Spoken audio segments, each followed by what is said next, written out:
continue our coverage from the Molopo final double-header event out in Vryburg as we now focus in on the D33. Francois van der Walt and Gerry Prinsloo. Another up-and-down season saw the pairing second in the Class D Championship in their Toyota Hilux coming into the last event. With double points though up for grabs, they could better their position and take the Class D Championship. If all went their way, they'd be giving it everything to try and get the D33 back on top.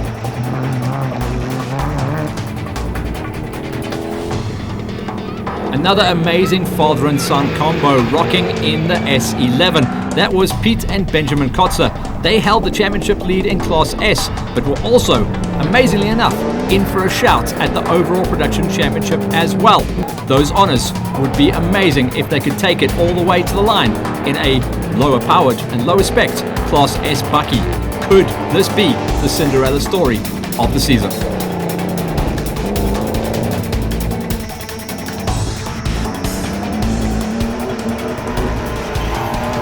This championship in the TIORC is peppered with a lot of the former national championship racing and winning single cabs. This time around, the D1 of Lawrence van Beek and Moni Roo were leading contenders in Class D with one hand on the trophy. Lawrence has been there before, but it would be a new experience for new-coming navigator, Moni. No pressure then, Moni. For Aki and Jandre Kruger, another father and son pairing out on the farms. They were hoping to at least consolidate their second place in the Class Championship, and that with the Class E having been one of the most hotly contested classes in the series all season long.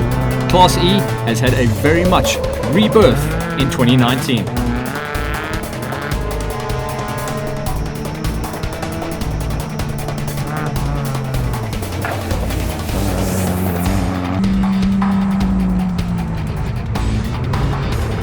We go on board then with the third of the Gs. This was G22 in the side-by-sides for Christo Rose and Tion Swart.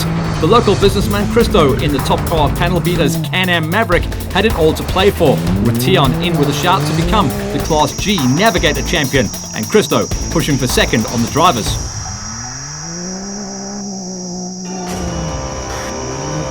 Class G side-by-sides in the last 3 years has seen a massive growth, to the point where we're talking about almost 10 cars in the lineup.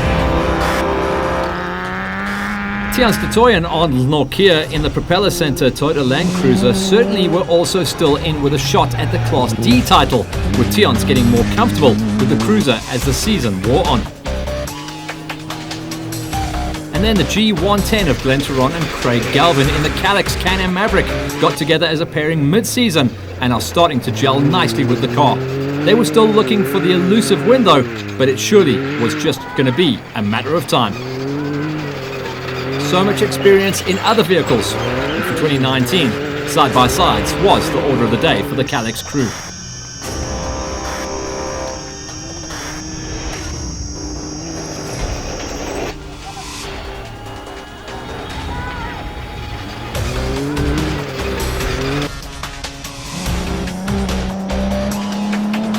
Hein Kruger and Paul Moret had an eventful season, leading the Class D standings at the halfway marker, but things haven't gone their way in the second half of the season.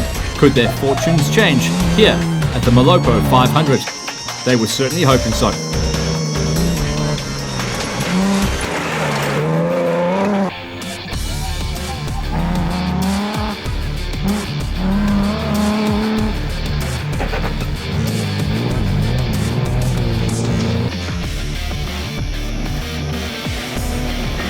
In preparation for the 2020 season, Stompy Mainhardt entered his brand new developed Toyota Land Cruiser alongside Philip Leroux in the hot seat doing the navigation work. An extended shakedown, and as every driver and navigator will tell you, there's no better training than racing. For Aldi Erasmus and Koersie Gelderhuis in the lone Polaris were up against it, against the magnitude of Can-Ams, hoping to spoil their party over the next 2 days. Nice to see some different brands coming in what has become almost a Can-Am standard category. On board as we go and see what it looks like. Tight in the cockpit of Louis and Christian Schlebusch. Yet another father and son combo. Only in their second time racing with us on the tour this season, they were looking for a good result. Their pace was an unknown factor at this stage, after having scored a DNF at the previous round. Early on though, it certainly seemed they were up to the task.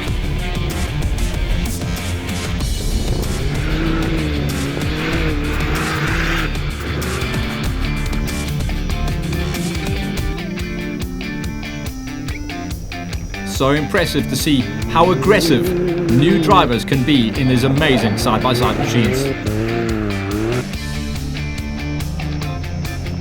Defending Class E champions Andre Geldenhuys and Victor Fincham weren't in the running to defend their title after a poor season by their high standards, but they were hoping to set things right and at least stand on the podium come the end of play after 500 kilometers of the Molopo.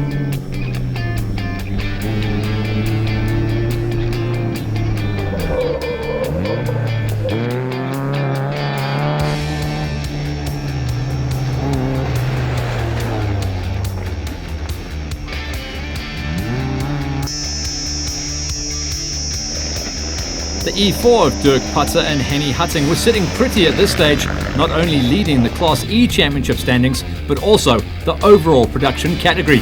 These titles were theirs to lose going into this event, and only 530 kilometers would stand in their way to see what the answer would be.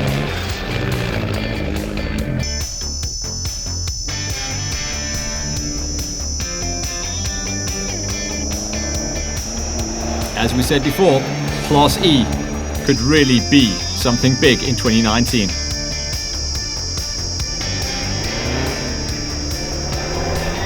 Dolph Toy and Ben Sutherland in the second Propeller Center entry were going to give it their all to try and chase the Class E championship as well, laying in third on the log at the start of this event, so it wasn't out of sight or out of mind, and certainly not out of reach.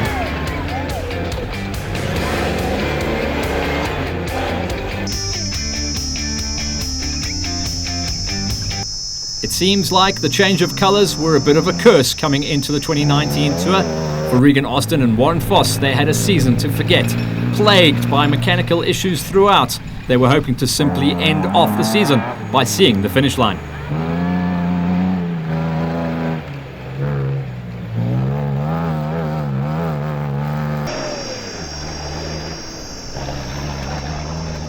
For Johan Wieser and Jerry Besson, they had a couple of DNFs that sent them to the bottom of the charts, and they also missed out on 2 rounds, so they were in it for nothing else but race honours.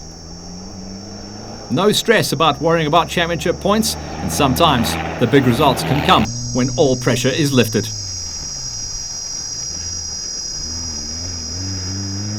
When you go racing up in Vryburg, sometimes you see a couple of crazy locals coming out, and that's exactly what we saw from Frikkie Steyn and Konrad Mantz, another local crew who came out to play.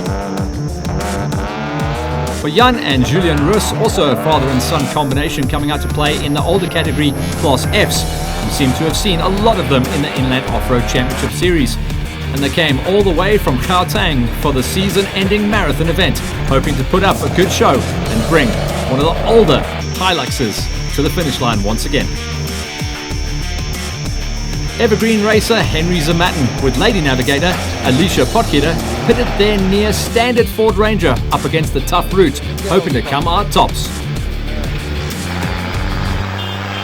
This vehicle had competed and completed the retro roof earlier in the season, so the F69 definitely had some pedigree coming into the event. For the F1, Pinocchio, as the oldest car in off-road racing is lovingly referred to by its owner, that's Oom de Villiers. He was giving the Bakkie its swan song race before retiring it to its resting place of honour on their farm. This was to be the last outing for the Bakkie, and a well-deserved rest was definitely to follow.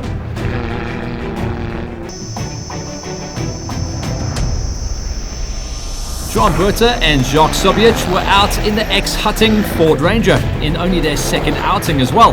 They were hoping to see the finish line come Saturday race afternoon. Always an ask to enter your first big event and make it the Molopo 500. Essentially a marathon event held over 2 racing days on a weekend. The ladies racing team of Carleen Croshaw and Marina van Skalkwyk were heading up their Class B charge once again, also hoping to see the finish line on a Saturday afternoon. On the season though, they have been extremely consistent and can hold their heads high, looking to be one of the top crews in the Bs.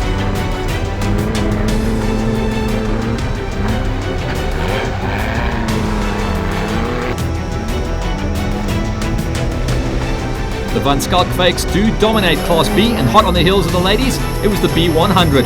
This was the rest of the family in the form of Sifi Van Skalkwyk and Arthur Croshaw, making Class B literally an all-family affair across the two cars. And finally, the F7, hoping to break his string of bad luck, was Ahmed Jada, partnered by local businessman Keith Smith. They were to be our last crew heading out into the fields.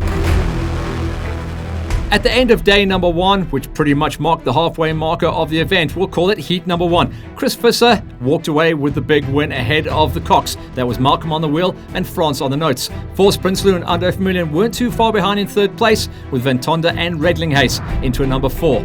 De Vault and Prinsloo were just after that. Christo Rose did a great job in his side-by-side to get up to a number 8, putting himself ahead of Putter and Hutting. Marcus Labuskakny and Neil Putter also dropped 1 or 2 positions to end off in the number 10 position. The D's, Tiens de Toy and On Nokia, were looking very strong.